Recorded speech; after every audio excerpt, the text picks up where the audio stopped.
ಹೆಸರು ಶಿವು ಅಂತ, ತಂದೆ ಹೆಸರು ನಂಜುಂಡೇಗೌಡ, ಬನ್ನಹಳ್ಳಿ, ಮದ್ದೂರು ತಾಲೂಕು, ಸಿಹಿಕೆರೆ ಹೋಬಳಿ, ಮಂಡ್ಯ ಜಿಲ್ಲೆ.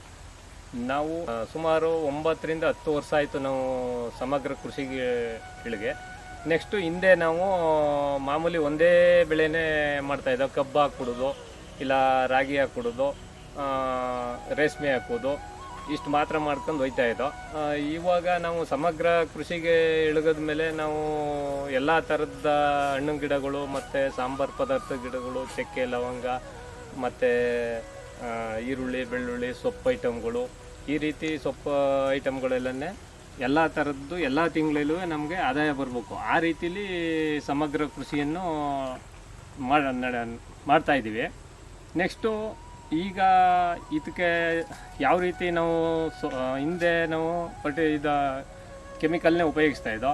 ಇತ್ತೀಚೆಗೆ ನಾವು ನಾಟಿ ಹಸು ತಗೊಂಡು ಒಂದು 8-9 ವರ್ಷದಿಂದ ಈಚೆಗೆ ನಾಟಿ ಹಸು ಕಟ್ಟಿ, ಮತ್ತು ಅದರ ಜೀವಾಮೃತ, ಘನ ಜೀವಾಮೃತ ಮತ್ತು ಗೋಕೃಪಂಕ, ನೆಕ್ಸ್ಟು ಹಳ್ಳದ ಮುಳ್ಳನ್ನು ಡ್ರಮ್ಮು ತುಂಬಿ ಅದಕ್ಕೆ ಗಂಜಾ ಒಂದು 6 ತಿಂಗಳು ಗಂಜಾ ಊದಿ ಅದನ್ನು ಯೂರಿಯಾ ಥರ ಬಳಸ್ತೀವಿ. ಈಗ ಅಲ್ಲೇ ಎಲ್ಲ ಇದೆ, ಡ್ರಮ್ಮಲ್ಲಿ ಐತೆ. ಮತ್ತು ಜೀವಾಮೃತ ಕೊಡ್ತಿದ್ದೀವಿ. ಗೋಬರ್ ಗ್ಯಾಸ್ ಮಾಡ್ಕೊಂಡಿದ್ದೀವಿ, ಡಬಲ್ ಗೋಬರ್ ಗ್ಯಾಸ್ ಮಾಡಿಸಿದ್ದೀವಿ.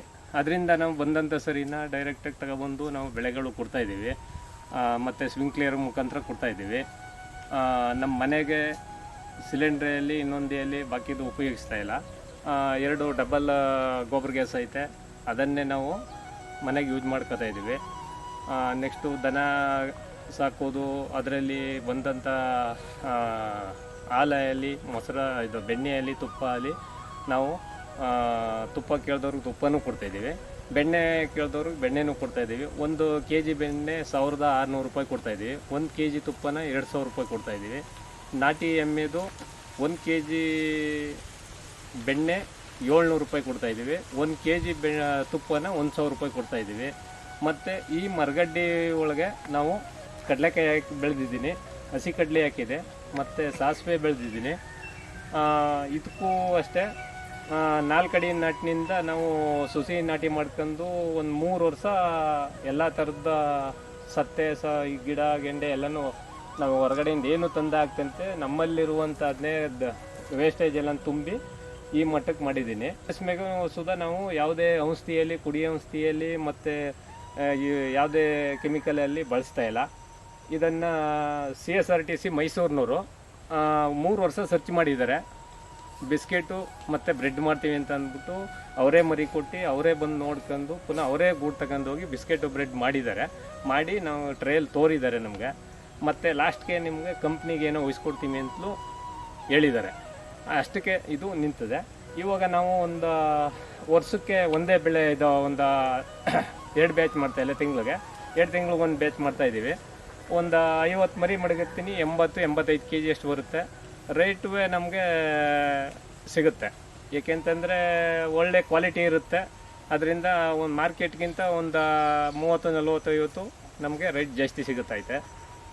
ಆದರೆ ಯಾವುದೇ ನಾವು ಹೊರಗಡೆಯಿಂದ ತಂದು ಉಪ್ಪು ಹಾಕೋದಿಯಲ್ಲಿ ಇನ್ನೊಂದೇಲಿ ಖರ್ಚೇನು ಲೆಕ್ಕ ಹಾಕೋಂಗಿಲ್ಲ, ಏನಿಲ್ಲ. ನಮ್ಮ ಜೀವಾಮೃತ ಹಾಕತ್ತೀವಿ, ನಾಟಿ ಕೋಳಿ ಸಾಕ್ತಿದ್ದೀವಿ. ಅತಿ ಎಷ್ಟಾಗಲಿಕ್ಕೂ ಬಿಟ್ಟು ನಾಟಿ ಕೋಳಿ ನಾವೇ ಮರಿ ಮೊಟ್ಟೆ ಕುಣಿಸಿ ಮರಿ ಮಾಡ್ಕೊಂಡು ಅಭಿವೃದ್ಧಿ ಮಾಡ್ಕೊತಾ ಇದ್ದೀವಿ. ಮೊಟ್ಟೆನ ನಮ್ಮ ಸಂತೆಲಿ ತಗೊಂಡೋಗಿ ಮಾರಾಟ ಮಾಡ್ತಾಯಿದ್ದೀವಿ. 14 ರೂಪಾಯಿ ಒಂದು ಮೊಟ್ಟೆನ ಮಾರಾಟ ಮಾಡ್ತೀವಿ. ಕೋಳಿ ಕೇಳಿದವ್ರಿಗೆ ಕೋಳಿನೂ ಮಾರಾಟ ಕೊಡ್ತಾಯಿದ್ದೀವಿ. ಮತ್ತು ಅದಕ್ಕೆ ರಾಗಿ, ಭತ್ತ ಬಿಟ್ಕೊಂಡ್ರೆ ಇನ್ಯಾವುದೇ ಥರದ ಮೆಡಿಸನ್ ಇದನ್ನು ಹಾಕೋಕ್ಕೆ ಹೋಗೋದಿಲ್ಲ. ನೆಕ್ಸ್ಟು ಕಳೆ, ನಮ್ಮ ಗದ್ದೆಯಲ್ಲಿ ಏನು ಕಳೆ ಸತ್ತೆ ಸಿಗುತ್ತೆ, ಸತ್ತೆ ಎಲ್ಲ ತಗೊಂಡೋಗಿ ಹಾಕ್ತೀವಿ. ಕಳೆ ಸತ್ತೆನೂ ಚೆನ್ನಾಗಿ ತಿನ್ಕೊಳ್ತವೆ. ಅದು ನಮ್ಮ ಒಂದೇ ಒಂದು 500 ರೂಪಾಯಿ ಕೊಟ್ಟು ತಂದದ್ದು, ಈಗ ಒಂದು 13 ಆಡ ಐತೆ, ಒಂದೇ ತಂದಿದ್ದು. ಅದರಲ್ಲಿ ಅಭಿವೃದ್ಧಿ ಪಡಿಸ್ಕೊಂಡು ಇವತ್ತು 13 ಆಡುಗಳವೆ. ನಾವು ಬೇಕು ಅಂತ ಅಂದಾಗ ಮಾರಾಟ ಮಾಡ್ತೀವಿ, ಇಲ್ಲಾಂದರೆ ಕಟಿಂಗ್ ಇಲ್ಲೇ ಮಾಡ್ತೀವಿ. ಅದರಲ್ಲೂ ಲಾಭಾಂಶ ಸಿಗುತ್ತೈತೆ. ಮತ್ತು ಇಷ್ಟೆಲ್ಲ ನಾವು ಮಾಡಬೇಕಾದ್ರೆ, ಇಷ್ಟು ನಮಗೆ ಗೊತ್ತಾಗಬೇಕಾದ್ರೆ ನಮ್ಮ ಕೃಷಿ ಇಲಾಖೆ, ಆತ್ಮ ಇಲಾಖೆ, ರೈತರ ತೋಟಗಳನ್ನು ಮತ್ತು ಟೂರಿಸ್ಟ್ ಕರ್ಕೊಂಡೋಗಿ ತೋರಿ ಅಲ್ಲೆಲ್ಲ ನಾವು ಅನುಭವ ಪಡೋದು ಹೆಂಗೆ ಮಾಡ್ಬೋದು, ಏನು ಎತ್ತ ಅಂತ ತಿಳಿದು ಅದೆಲ್ಲ ಆ ರೀತಿ ನಾವು ಈಗ ಅಳವಡಿಸ್ಕೊಂಡು ನಮ್ಮ ಜೀವನ ಯಾವ ಸಾಲ್ವೆಯಲ್ಲಿ ಇನ್ನೊಂದಿಯಲ್ಲಿ ಒಬ್ರಿಗೆ ಕೊಡುವುದೂ ಇಲ್ಲ, ಒಬ್ರು ಈಸ್ಕೊತೂ ಇಲ್ಲ. ಆ ಮಟ್ಟದಲ್ಲಿ ಜೀವನ ಮಾಡ್ತಾಯಿದ್ದೀವಿ ಮಾತ್ರ. ತಿಂಗಳಿಗೆ ಒಂದು ವಾರದಲ್ಲಿ 2 ದಿವಸ ಸಂತೆ ಮಾಡ್ತಾಯಿದ್ದೀವಿ. ಮಂಡ್ಯ DC ಆಫೀಸ್ ಪಕ್ಕ ತೋಟಗಾರಿಕೆ ಇಲಾಖೆ ಆಫೀಸ್ ಮುಂಭಾಗ. ಅಲ್ಲಿ ನಮಗೆ ಬೆಣ್ಣೆ ಮತ್ತು ಕರವು ಇವೆರಡೂ ಇದ್ದಾಗ ಒಟ್ಟು ನಾವು 3 ಗಂಟೆಗೆ ಹೋದರೆ ಇಲ್ಲಿ ಸಾಯಂಕಾಲ 7 ಗಂಟೆ ಗಂಟಲು ಮಾರಾಟ ಮಾಡ್ತಾ ಇರ್ತೀವಿ. ಒಂದು ವಾರದಲ್ಲಿ 2 ದಿವಸದಲ್ಲಿ ನಮಗೆ ಇಲ್ಲ ಅಂತಂದ್ರೂ ಒಂದು 13,000 ರಿಂದ 14,000 ರೂಪಾಯಿ ದುಡ್ಡು ಆಯ್ತೈತೆ.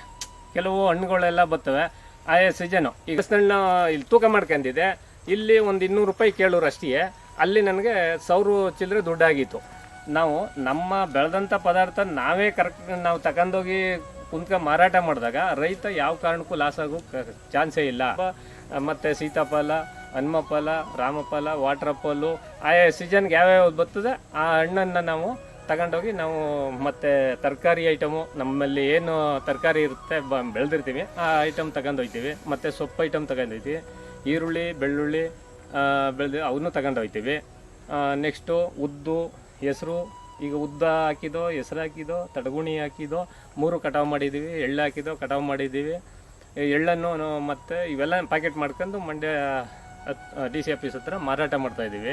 ನಮ್ಮ ನೈಸರ್ಗಿಕ ಕೃಷಿ ಮತ್ತು ಸಮಗ್ರ ಕೃಷಿ ಅದಲ್ಲ, ಅದು ದಿನ ನಾವು ದುಡ್ಡು ನೋಡ್ಬೋದು, ದಿವಸ ನೋಡ್ಬೋದು. ದುಡ್ಡು ಯಾವ್ದಾದ್ರು ಒಂದು ರೂಪದಲ್ಲಿ ಯಾವ್ದಾದ್ರು ಒಂದು ಹಣ್ಣಿನ ಗಿಡ ಯಾವ್ದಾದ್ರು ಒಂದು ಬರ್ತಾ ಇರ್ತದೆ.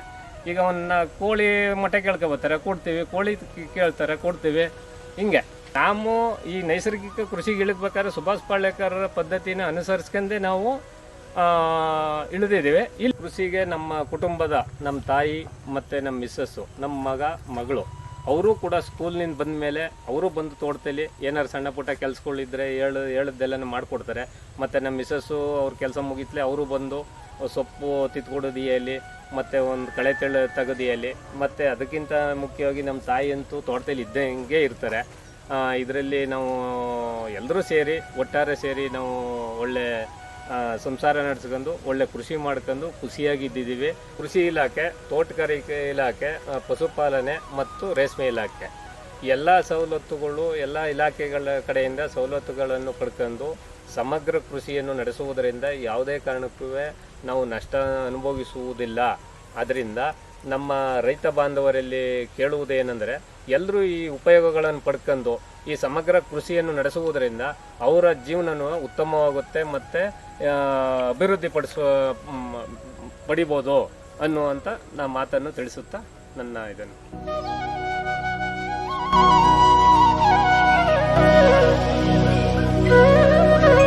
ಹೆಚ್ಚಿನ ಕೃಷಿ ತಾಂತ್ರಿಕ ಮಾಹಿತಿ ಮತ್ತು ಸಲಹೆಗಳಿಗಾಗಿ ಕೃಷಿ ವಿಶ್ವ ಯೂಟ್ಯೂಬ್ ಚಾನಲ್ ಅನ್ನು ಈಗಲೇ ಸಬ್ಸ್ಕ್ರೈಬ್ ಮಾಡಿ. ಹೊಸ ವಿಡಿಯೋಗಳ ಮಾಹಿತಿಗಾಗಿ ಬೆಲ್ ಐಕಾನ್ ಅನ್ನು ಒತ್ತುವುದನ್ನು ಮರಿಬೇಡಿ.